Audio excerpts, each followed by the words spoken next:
శబరిమల మనం చూస్తూ ఉంటాం. మనం శబరిమల ఒక సమూహంతో వెళ్తుంటారు.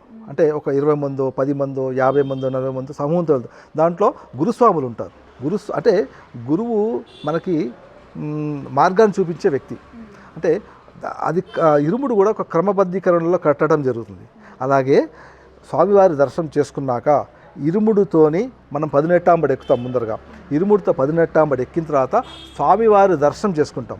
స్వామి దర్శనం చేసుకున్న అనంతరం పక్కకు వచ్చి ఆ ఇరుముడిని మనతో వచ్చిన గురుస్వామి ఎవరైతే ఉన్నారో వారు గురుముడిని తీసి అందులో ఉన్న నెయ్యిని తీస్తారు. అంటే గురుస్వామి ఇరుముడిని ఇప్పుతారు.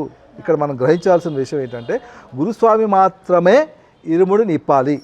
ఇప్పుడు కొందరు ఏం చేస్తున్నారు, వాళ్ళు రేపు గురుస్వామితో వెళ్ళలేకపోతున్నారు వాళ్ళకు ఉన్న పరిస్థితుల రీత్యా. అప్పుడు ఏంటంటే అక్కడ ఆ శబరిమల సన్నిధానంలో గురుస్వామి ఎవరో అని అడిగి తెలుసుకొని వారితో ఇప్పించుకోవాలి. కానీ గురుస్వామి మాత్రమే ఇరుముడి ఇప్పాలి. అది క్రమపద్ధతిలో కట్టడం జరుగుతుంది.